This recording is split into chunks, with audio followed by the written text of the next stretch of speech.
Welcome to the Combative Nerds Podcast. Join us while we break balls and try to outwit each other at every turn while debating all things nerdom and trying to make sense of this world. Look, I'm not going to lie. It's a Herculean task, and I'm not sure we have enough brain power to do so. At the very least, we can laugh and offend each other through the process. Thanks for sharing your day with us. Now on to our show.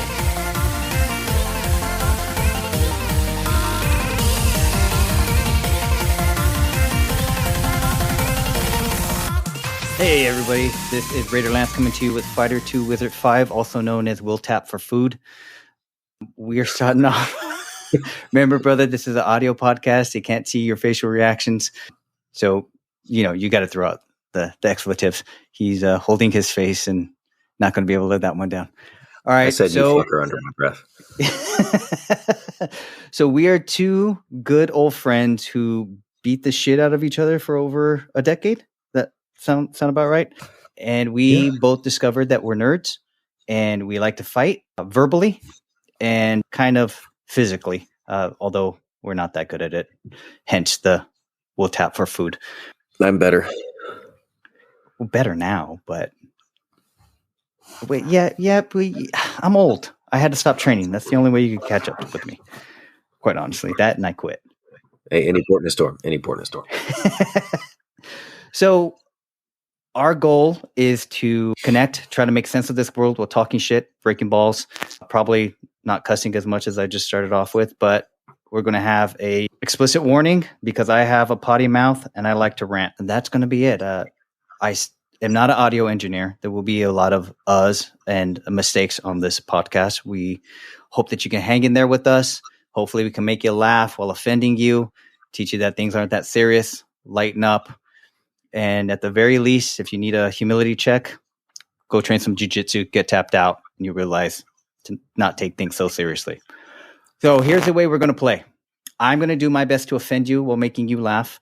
Just to let you know, I am allowed to do that because I am a short Mexican from the ghetto who grew up poor. So I got some latitude in this situation. My friend here, Fighter2Wizard, well, he's going to come with the educated, middle of the road, white toast opinions, and he's going to be well researched, extremely intelligent. I'm going to do my best to shit all over him. That sound right, brother? It's a little bit more complimentary than I would have gone for myself, but sure, yeah. Okay. The way I explain our relationship is I am a very smart, dumb person, and he is a very dumb, smart person.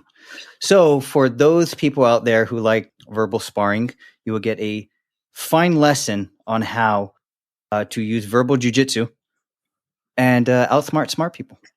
So that is my goal, to train and give some advice. I wish you guys could see the video on this. He is not happy with me. Also, I like to compliment you, brother. Your left ear, cauliflower, is coming in very nicely. Is that the side that's starting to fill up? Thanks. That's the wrong thing to say because it's supposed to be this one. It's the right. This is the right one. It's that one. That's the one that's supposed to look ugly. But more people in the past month and a half have commented on this one. Yeah. You're gonna have a duel. Which means that my spouse is correct in. And now all the barbers like, oh, you wrestled? Like, well, you'll start being able to get in line. People won't push their way in front of you as much anymore. Yeah, that's true. The 5'8" really adds to the imposing nature too. 5'8"? What? Man, fuck you. My spouse is the same thing. 5'7". 5'7". Okay. But yeah, so no ear guards. You're gonna let them go. You're gonna do au naturel. All right. So I should give you my experience with cauliflower ear. With training jiu-jitsu when I was in school, I heard about cauliflower ear from my professor, my instructor, and never really experienced it until I was training with some guy who trained in Thailand, and he did not like me for obvious reasons. I was just a meathead, and it was his job to put me in a guillotine from hell, and he wanted to break me. And so I didn't tap. I sacrificed my ear. I felt the crunch, and I also passed out on the release.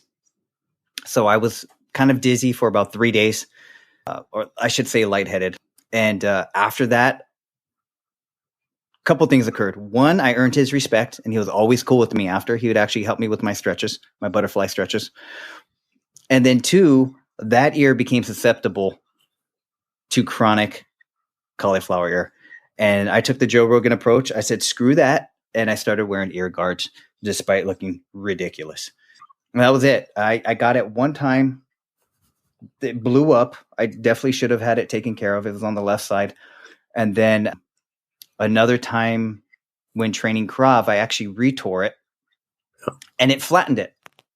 It actually smoothed it out. So you can feel it now, but you can't really see it. Is it all stiff and kind of crunchy when you pinch it? Yeah. I mean, you can totally feel the marble in there, but it looks totally fine.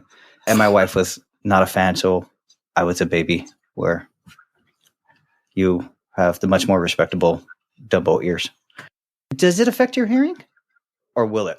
Oh, clearly the one on the right does. So the first place it swelled for me was with Krav when I was practicing headlock escapes. And I didn't even realize it the first time, but it puffed up on the penna, the outside.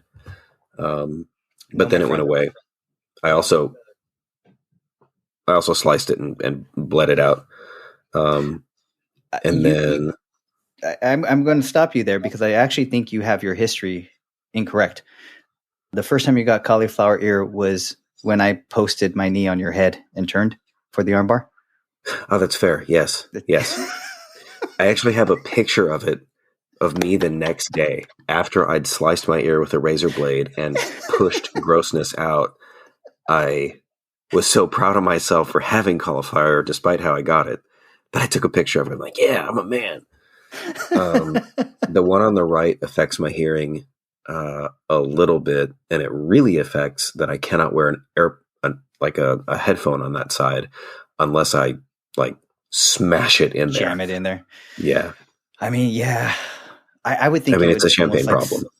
Self-seal, but you know what I mean? If you can actually get the earbud in there. It hurts, but I often wear them for work because it's easier to stay awake during meetings. But regardless, I mean, yeah. It hurts but because there's too much pressure from the calcified portion pushing into your soft eardrum. Yeah. So other than the outside, the part where it really puffed up and swelled is inside the actual, like when you start to get into the ear canal. Yeah, that makes sense. And the AirPod and my actual ear are competing for space. So, yeah. But yeah, again, sorry about that, man. It is worth it. Completely my choice. So, yeah, you could. Well, training with those head guards, it creates a different problem, right? You have another piece of fabric around your throat, and they always slip off. And I've never had them slip. Oh, mine always slip off. I know they're made to not. Maybe it's just the one that I got, but regardless. Maybe it's the way you're getting out of the headlocks and the guillotines. You mean really well? Yeah. Well, you're leaving something behind, so I don't know. First off, how are they even getting you in that? It's not the guillotine and it's not the headlock. What I usually get the pressure from now is if I travel up someone's back, I'll tend to scrape my head along it when I dig my head along to like expose an elbow or to like jam up under their own chin. Or where do I usually get it? Sometimes in an arm triangle when you lay down and press in. Sure. Have you ever figured out how to get out of those? Yeah, actually, if you tap, it works every time. It's a 100% success rate. A lot of people don't know that, but it works. I saw the easiest escape from it. Do tell. No, please. This is more important.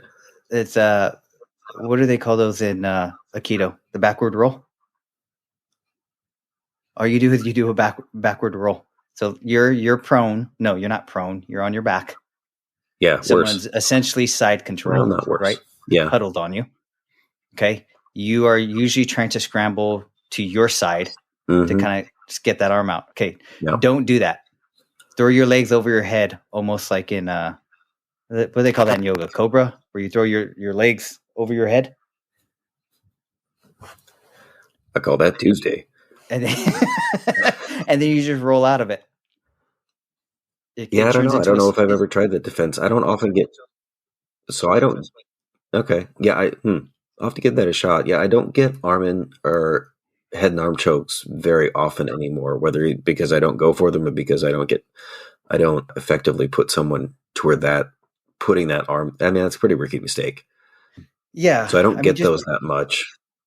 Just think about it. When if you're on your back and you do a backwards roll, you almost alligator rolled the person.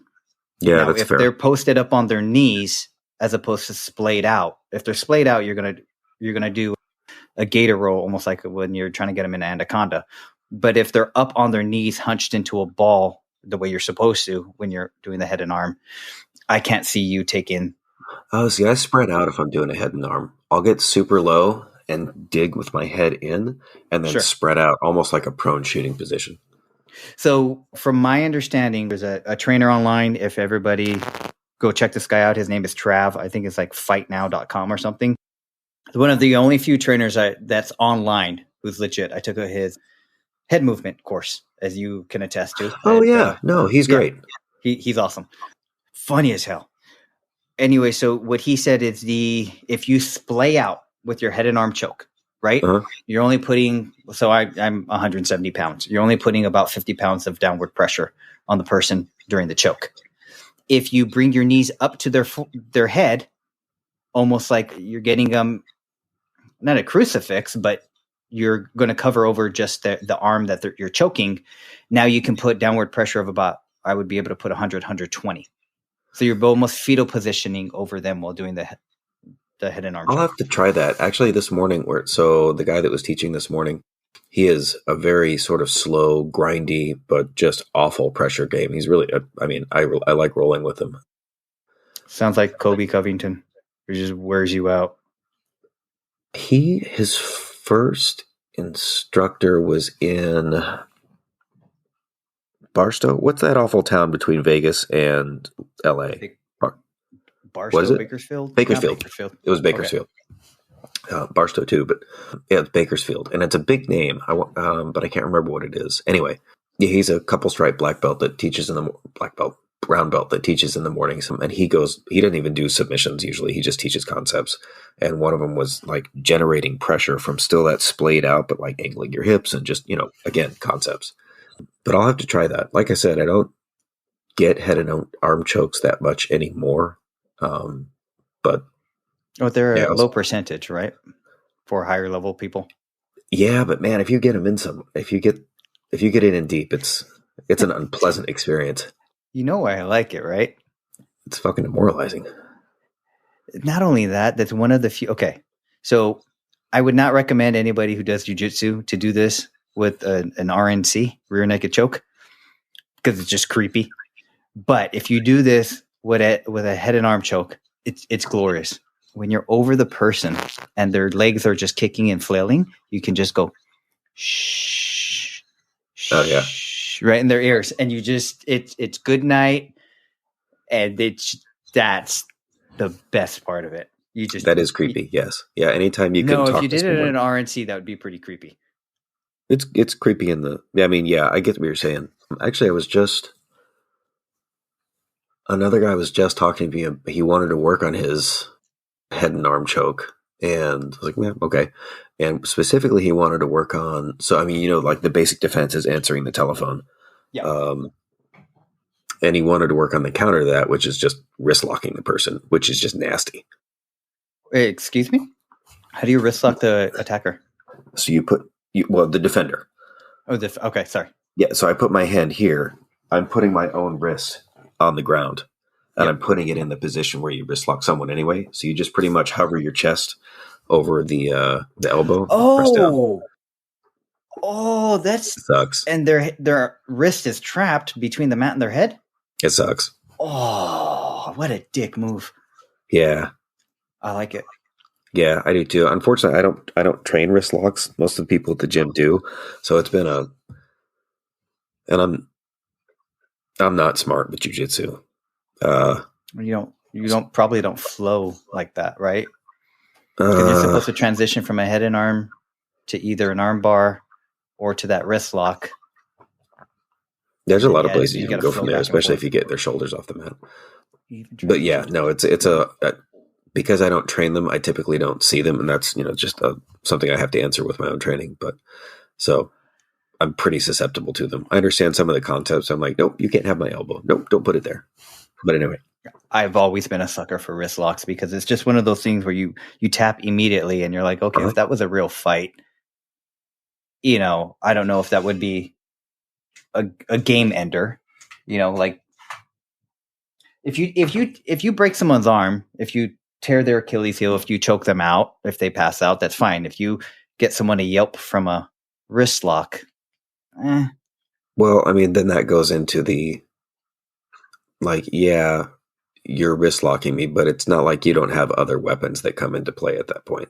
And that, I mean, that's going to go further down the route of jiu-jitsu has rules a fight usually doesn't, but what you train is the way you fight. So yeah, there's nothing, I don't want to say there's nothing worse, but a wrist lock out of nowhere, it definitely resets the match. It's demoralizing. And even if you don't get it, you have to respect it. And it's just such a motherfucker. Yeah. Yeah. At least that's how I usually feel. But so one of the guys I train with really likes him. But the reason he likes them is not necessarily to get the tap, always nice, but it's because the other person has to move. If you don't, you get tapped, so you got to respect it. So, and you usually, and when you move, that's where it comes from. That's where the openings come from. Well, if you're always guarding against the wrist locks, I mean, okay, so it's easy to protect the elbows, right? You just keep your hands clasped together. You row. But just make sure that your elbows can't get pinned against something. That's like 9-10. Your wrists, I mean, they're just out there where you're trying to grab control and handles. Yeah, but if you have this on me or you have this on me, as long as I can move my arm in some other way, then you can't. Then it's a lot harder to get the wrist lock. Interesting. Now, does the gi factor into wrist locks? I would assume your grip, if you're all sweaty and no gi, then it's easier to slip around. Because I've seen a couple of wrist locks where somebody's grabbing the opponent's collar, and you lock it in there with that person's own. Totally. Yeah, you can. Yeah. Again, I'm grabbing the lapel. I'm the wrong person to speculate because I don't do many wrist locks. But I'm pretty good at getting wrist locked. So at least I know, like, oh, okay, this is about to happen. I should probably move. This has happened 15 times before. I'm wise to this particular game now. Then your wrist is just jacked for the rest of the day, right? I masturbate a lot, so I keep them strong. That's good form control. Thank you. No, that's you're supposed to do your neck bridges. You're supposed to do your butterflies stretches, and you're supposed to jack off, right? How else do you get a better grip? It's my training program. I mean, I don't recommend it for everybody, but it works for me. I've heard you're a dedicated student, so I respect that. That's true. I study sometimes 4 or 5 times a day. Drink your fluids. Everybody listening, I want to apologize. Just to let you know, this is Raiderlance. I do have horrific allergies and a cough. So half the time I'm chewing a gum, coughing. I have a condition called vasomotor rhinitis, which basically once they wanted to put me on a nerve blocker and Flonase to stop from this chronic cough that I have, I was just like, I'm just going to live with it and chew gum all my life. So I do apologize. You're going to hear me coughing, sniffling. It is what it is. I've been on antigens, Benadryl, Zyrtex, the antigens for about 2-3 years. Like I said, they want to put me on nerve blocker. They wanted to do the rotor-rooter of your nose. Oh, I remember you talking about that. Yeah, set them and all that. Yeah. So again, I apologize. Sorry about the mic and the distortion. I have to hand it to you. For a tough son of a bitch, you have a lot of ailments. Right? I am not a hardy bastard. I mean, your body may be doing everything to counteract, like your mental fortitude and your grit. That's the hardy part. Just your particular allergies and your Flonase and all that stuff. We're going there, aren't we? No, that's cool. I didn't say anything. I didn't say what it was. Dick. All right. So let's lay it out for everybody. I am very susceptible to lavender, jasmine, and it's something I'm not proud of. Jasmine too? Yeah, ground jasmine. Oh my God. Oh, Isn't that in a horrible. lot of perfumes? I know lavender's in just Yes. a, Lilacs. yeah. If you want to, okay, if anybody, I'm going to offend you. If anybody wants to do a hate crime or come after me, just send me a box of perfume or a Macy's catalog. I swear to God, I'll go into asthmatic attack. My neighbor, or my door's really close to my neighbor's, and she got one of those Glade plugins. That's excellent. We share a common doorway. I almost died. I had to get an EpiPen. And so I just went, you know what? Let me buy you some essential oils. Yeah, man. Oh, I can't I wait. did not realize that you were that allergic to it. I mean, I remember kind of joking about it a little bit, but man, I'm so sorry. It's to the point where my my nasal passage will close up. So I'm already a mouth breathing moron, but now I really have to be a mouth breather. I have to sleep on an incline. I now have to use those nasal strips to keep my nose open so I don't die when I'm asleep. And there's 3 things that will open up my nasal passage: chronic steroids, fluconase or flonase or whatever you call it, amphetamines or cocaine. It has to have some type of high stimulus. So like if I drink the power drinks or energy or something like that, it'll decrease the swelling in my nasal passage. And then working out. So a lot of times I have to work out before I go to bed so I can breathe that makes total long sense. enough to fall asleep. I need some type of rush, as you can say, to decrease the nasal lining. And it always happens anytime. Like I have, 80% occlusion and 20% occlusion. I go jogging or I jump on the bike for a little bit. 15 minutes in, I got 100% both nostrils. So you're Jason Statham's character from Crank, but with nasal. Pretty much, yeah.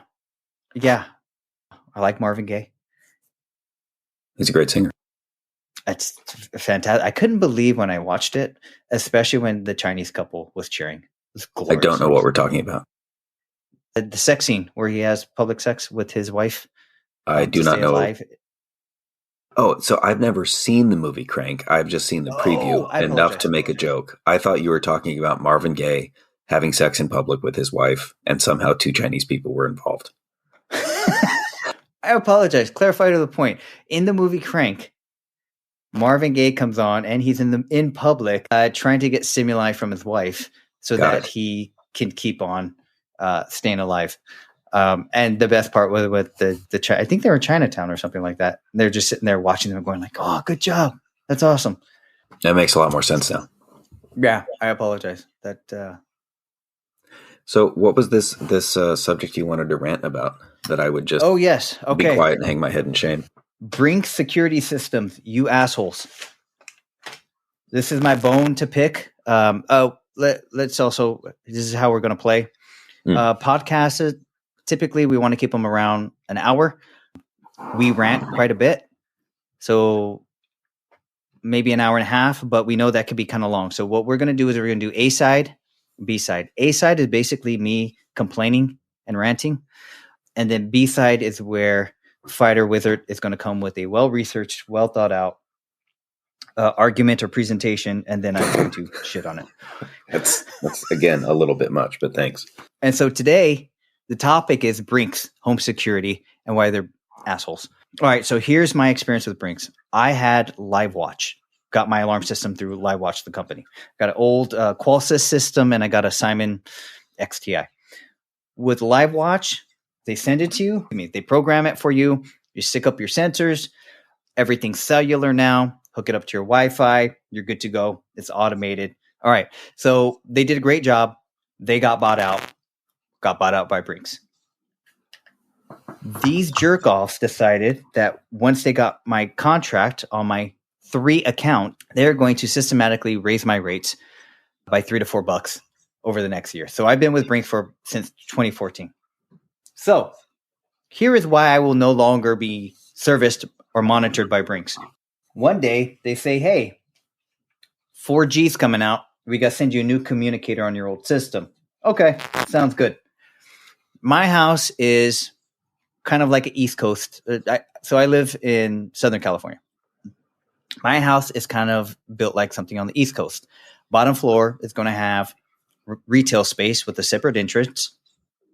So it's about 450 square feet. That's where me and FighterWizard used to choke each other out. I had all my mats down. We would spar. That was a great room. Roll.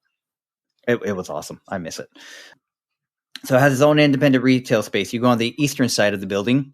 It has its own private entrance, stairway up to the residence, second and third floor. So it's a cool little unit. Because it has a retail space and because it has a residential unit, I have 2 systems. So Pedro comes over to install the communicator. And I'm like, hey, Pedro, you made sure you put Suite B on test, right? And he goes, yeah. Of course I did. Or I'm sorry, Suite A. So in the confusion, while he's putting in the communicator, he's dialing emergency police, fire threats, armed, basically I'm being held hostage. Police officer comes rolling in, full tack gear, pulls up, sees the alarm van out front, looks at me and goes, hey, you guys are lighting us up. What's going on here? And I'm like, God damn it, Pedro, I thought you put it on test. What the hell's going on here? And he's like, oh, my bad. I didn't understand. You have another system upstairs. Okay, whatever. Get fined. Have to contact Brinks. Brinks says, oh, our bad. We'll take care of it. They send me a credit. I have to chase them for it. Whatever. Well, they now are charging me $37 per account for monitoring when I used to pay $20 or $25 per account. So I contact this other guy, small little place, and I'm going to shout him out. It's going to be Advanced Security LLC. Guy's name is Victor. Super awesome. I think they're at Idaho. And he says, hey, let me ask you a question for your setup. Why don't you have a partition for your retail space in your home? And what are you talking about? Well, Qualsys. You do a partition. You buy a separate panel, which is called your remote panel, and you put that on its own partition, and now you can run 2 systems, 1 account. Why they never tell me about that? How long ago could I have done this? How long ago have you had it? Qualsys has always been able to do partitions. $350 a year for the last 4 or 5 years. For 2 goddamn systems with a partition I could have frickin' did. And Pedro didn't tell me a goddamn thing, even though he faulted one of them and had the cops roll to my house. So I go, okay, well, let me test this out. I get the second panel. I hook it up. I do the partition. I put the 3 or 4 sensors on it. I just communicate the original system, the Simon XTI. And I call a really nice lady at Brinks Monitoring. I think her name was Keisha or something. Real sweetheart. I go, hey, Keisha, can you put the system on test? And she's like, yeah, sure. Go ahead. Puts it on test. I go down and I'm like, okay, I'm going to start triggering the alarm. So then I talk to another guy, Mohammed.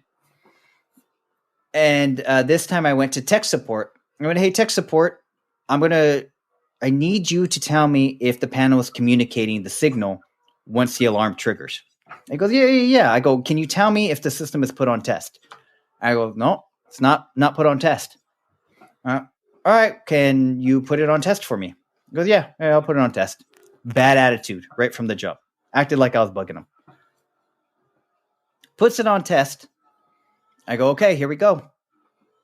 Trigger the alarm. Siren starts going off. Guess who calls me on my other line? Brings home monitoring. Hey, you have an alarm going off at this address. Yeah, man. I'm talking Muhammad. He's on the other line. What the hell? Yeah, well, it didn't go through. So why don't we cancel the alarm, and then I could talk to Muhammad again. So I go back to Muhammad. I said, hey, is it communicating? He's like, yeah, it's communicating. Well, how come you didn't put it on test? And he goes, I submitted the request. I don't know how long it takes for them to get through. Excellent. It was good on my end. Like, thanks, tech support. I appreciate it. Excellent. So I hang up with him, and I go, screw this.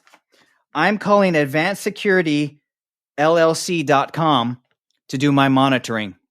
for $25 a month, fully automated. So I called Brinks, who not 5 months ago, I called and said, hey, how come my rates are going up? Can we drop them a bit? No, I'm sorry. You have to talk to customer care. All right, let me talk to customer care. Sorry, they're closed during the weekends. There's nothing we can do. Okay, call the second time. No, sorry. The increase is $3 for this year. There's nothing we can do. It's an automatic increase and all that. Okay. I talked to some nice lady.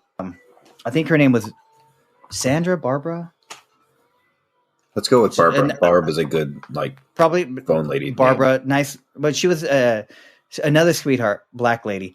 And I say, hey, I want to cancel all 3 accounts. She's like, oh no, you've been here with us since 2014. What can we do? And I was like, Barbara, you sound really nice. There is not a goddamn thing you can do to get me to stay. And she's like, but what if we lowered your rates? I said, Barbara, and I just gave her the 10 minutes of conversation I just shared with you guys. And she's like, oh man, yeah, I can see how that's frustrating. Okay, I'm going to send you the paperwork, DocuSign, the 3 different accounts. We're going to prorate your last thing. After I get off the phone with Barbara, the sweetheart that she is, I get an email from Brinks. Greetings, sir. It's not too late to cancel. Would you like to keep your services for $25 a month? Fuck Damn. no, I wouldn't. Nope. I refuse. So then I get another email from my next account. A week later, greetings, sir. It's not too late. If your cancellation finally went through, would you be willing to keep your account for $17.99 for the next 2 years locked in? What'd you say? An automated system can renegotiate with me more than Barbara? Barbara was a sweetheart. So then yesterday, $18 for $9 for 2 years, or for $9 a year. What do you mean? Well, you said 18. Let's see, what, $17.99, $18.99 for 2 years. No. Locked in. That rate is locked in for 2 years, and then they can increase my rate. So per month, it will be $18 per month for the next 2 years. Okay. I thought you were saying like $18 for 2 years, as in $9 a year. No, I apologize. You should have stayed. Okay. Sorry. Please continue. So we're not done. Got an email yesterday. $15 a month. Are you shitting me? Are you shitting me, Brinks? You've been charging me 100% over on 3 goddamn accounts that you would not lower when I asked nicely. But now that I canceled, you're willing to lower my bill from $37 goddamn dollars to $15 a month Per account. per account. Okay, so I should say on one you account, paid more than $1,000 a year.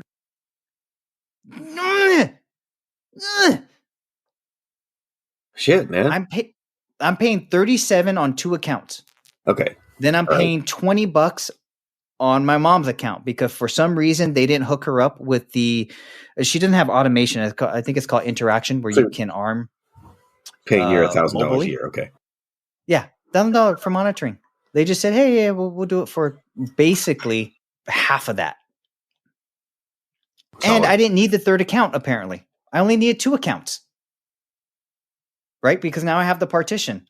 So I show this to my son, who's 10, and I went, okay. This is a lesson to be learned. 1, apparently, there's such a thing as introductory rates, and you should cancel when you are out of the introductory rate. That goes with, cable TV, potentially your phone company, anything you can do, you want to get that introductory rate reset. Second, Victor from advancedsecurityllc.com immediately told me, hey man, you only need 2 accounts. You don't need this 3rd one. Boom, saved me 30% right off the bat. Then I told him, okay, can I buy that remote panel from you? If it doesn't work for the partition, then can I trade it in and just get another Qualsys system? And he said to me, because I'm a direct dealer, if you return it to me, I can't resell it. So I can't take that kind of loss. Go ahead on Amazon and buy that remote panel from them because you can return it if you need to. Solid dude. Turning money away left and right. But they're still offering me $15 a month. Right? So who'd you go with? And he said, what? Well, who'd you go with then? Victor. Okay. All right, good. So what I did is I sent Victor the counter offer and I went, okay, I verbally agreed. I gave you my word and we wrote something down in writing. I now have a counter offer. I want to go with you. I hate Brinks because they suck. This is such a lawyer thing. Screw you. This is what we should have been taught as kids. God damn it. Financial education. God damn it. So I don't want to be cheap and go with Brinks to save that extra money, but it also would be foolish of me to not tell him I have a counter offer. So I say, look, I want to go with you. I gave you my word. I'm going to stick by it no matter what. However, would you think about reducing one of the account or both of the accounts to $20 a month? And he was like, absolutely. And I don't raise my rates. I haven't raised my rates in the last 10 years. He said, after the 2-year contract, you and I both know they're going to raise your rates again. I was like, absolutely. I was like, you got a deal, Victor. I'll be there after the prorated last month service ends. Was this Victor from Advanced Home Securities LLC? It was. Oh, okay. The best part is he spent a good 2 hours emailing me back and forth, knew the parts off the back of his hand, was able to tell me. He said, oh, your serial number tells me that it's you actually don't have a Verizon system. You actually have an AT&T cellular system. The dude is phenomenal. He was a savant, and we just carried on a conversation back and forth where he was like, no, just adjust this, adjust that. Dude's awesome. So tell him your boy Raiderlance sent you on the Screw You Brinks deal. I am not affiliated. I am a customer, and that dude's awesome. Give him a call. His email is sales@advancedsecurityllc.com. So that is my rant. People, if you will not help us on Patreon to support this podcast, if you can at least cancel your Brinks home security system, go to this guy, and whatever money you save, because those cocksuckers are going to lower your rates either way, right? They're going to lower you to either $15 a month or $25 a month if you're not patient. Whatever you save, please donate to us on Patreon once I get around to figuring out how to set that up so that I can get a better mic and have less distortion. And that we can buy Victor. Is not that bad. Victor from www.advancedsecurityllc.com a cupcake. All right, rant's done. Thank you. Hopefully I'll get a free. Hopefully he'll pay for my account off of this promo. I think that's a good testimonial, don't you? I think that's an excellent testimonial. It's a damning screed against Brinks and their service, their price gouging, their skullduggery and chicanery. It's all proven by emails.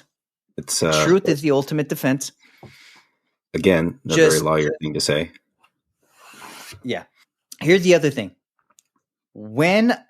Anytime I've had to report a false alarm, Brinks puts me on hold.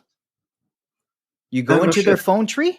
You go into their phone tree and like, are you reporting an alarm? Okay, please hold. You're on hold. Huh. And so what they don't tell you is when you have alarm panels is, okay, I'm going to speak with the Qualsys. The Qualsys, you can determine, okay, so you have the delay of when you get into your home, right? So you can have a 30 seconds, you can have a 60 seconds, however long of a delay you want. You have a minute 20 if you want an extended one. Once that triggers right? So your delay ends, the alarm actually, the siren starts going off. Woo, woo, woo. That's when the actual alarm triggers. From that point, you can tell the panel, call within 30 seconds of getting that communication, call within 60 seconds of getting that communication, and you can then gauge it between there. So if you trigger your alarm and it's already going and communicating, you have 30 to 60 seconds to get in touch with Brinks, to either call them before they call you or answer the phone when they do call you. Where was I going with this?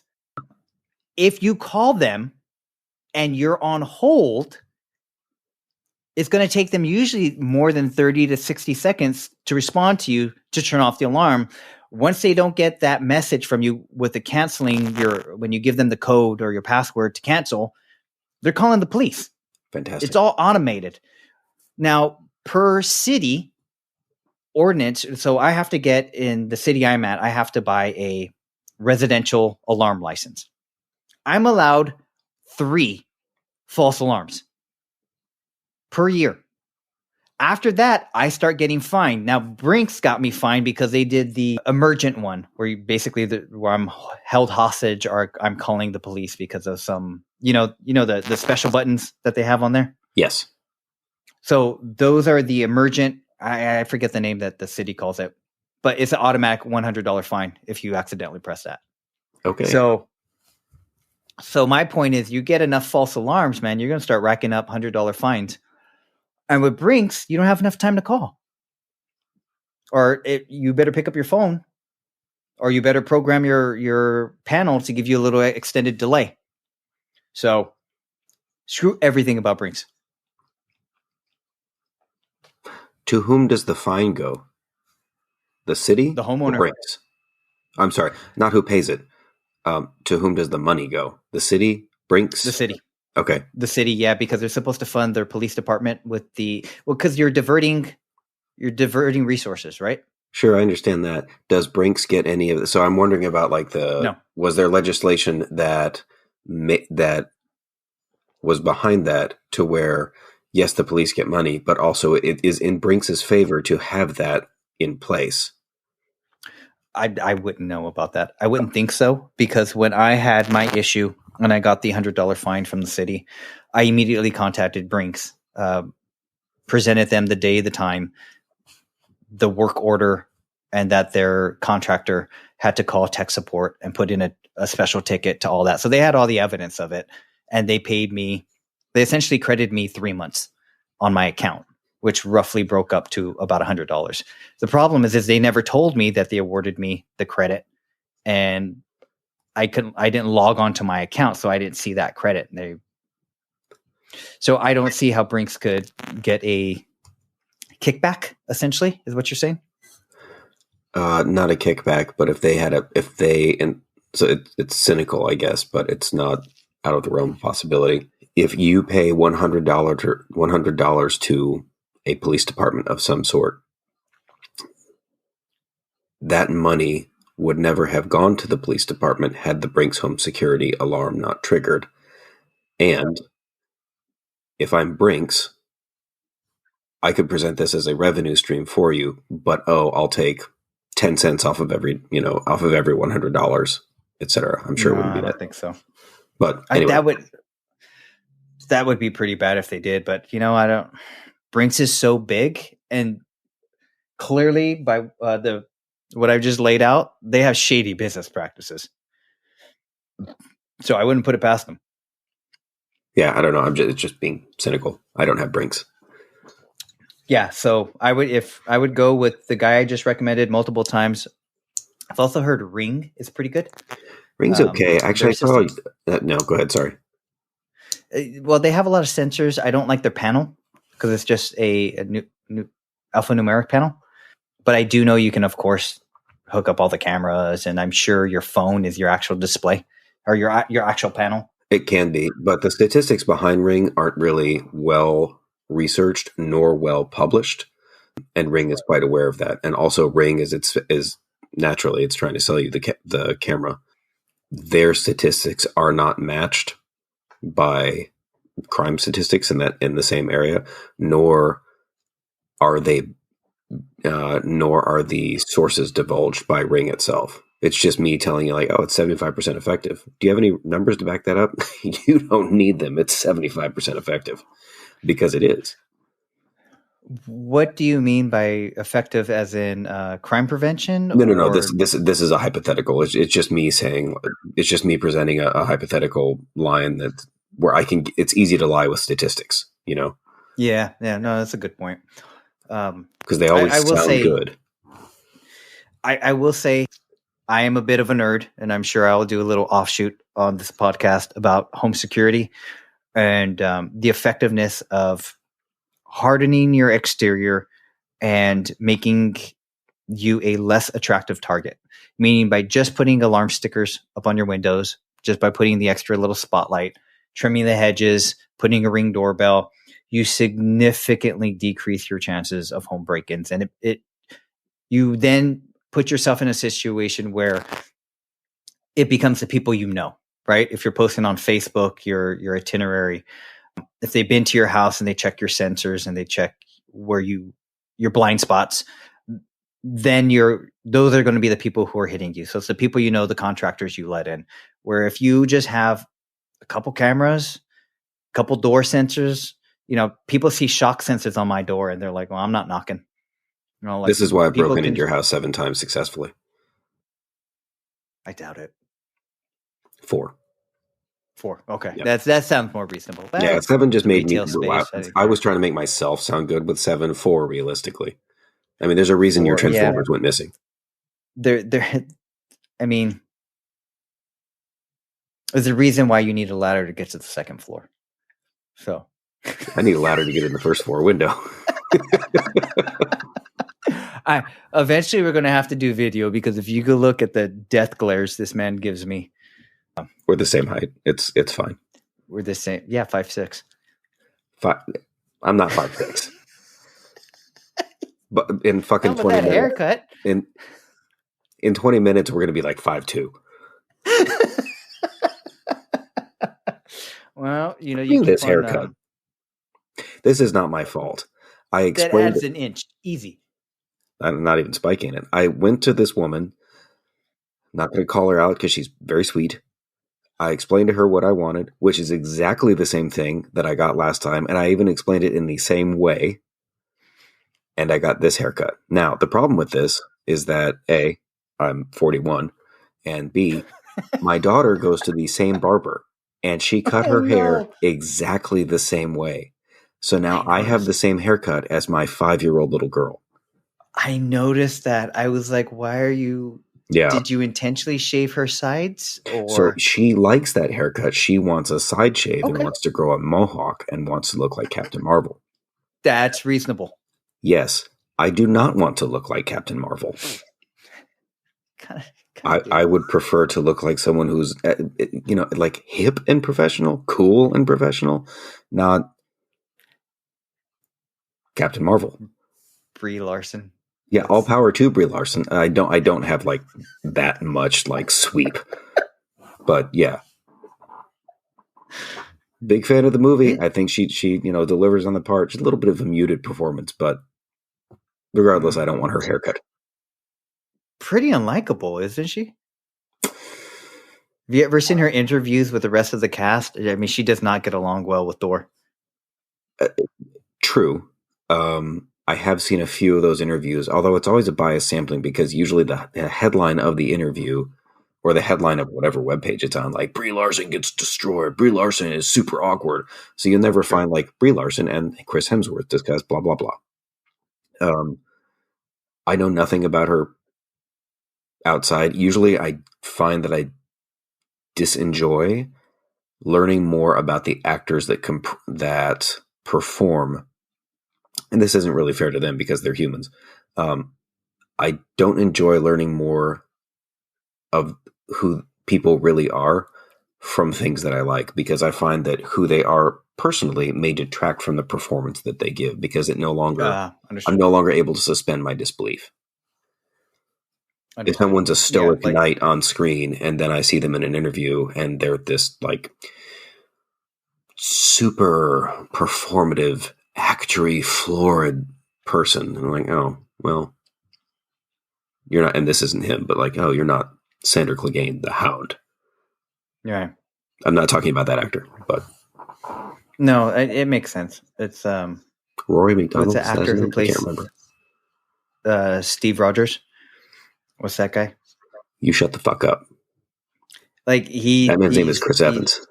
Chris Evans. Like he's not Captain America. Let's be honest here. He's more Iron Man. Let's be honest here. That man can do no wrong. He has America's ass.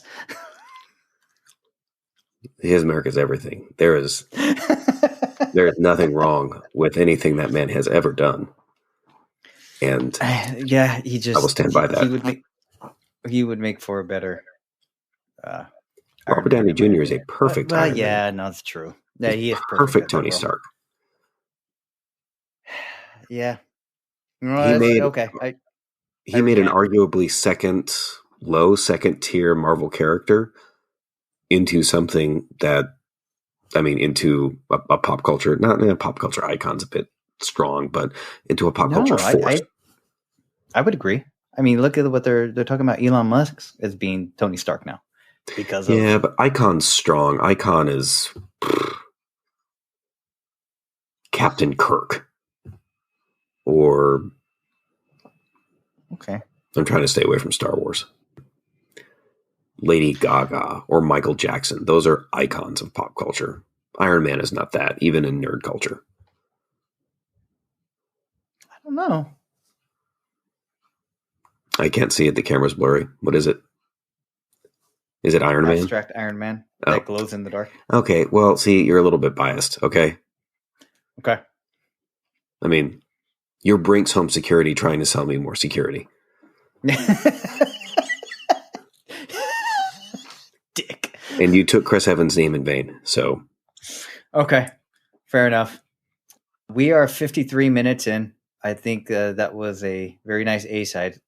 Yeah, you want to get to Star Wars and get to the B side? Sure. All right. You have the floor. Oh, we just switched just like that? Yeah, just like that. You're going to edit all this part out, right?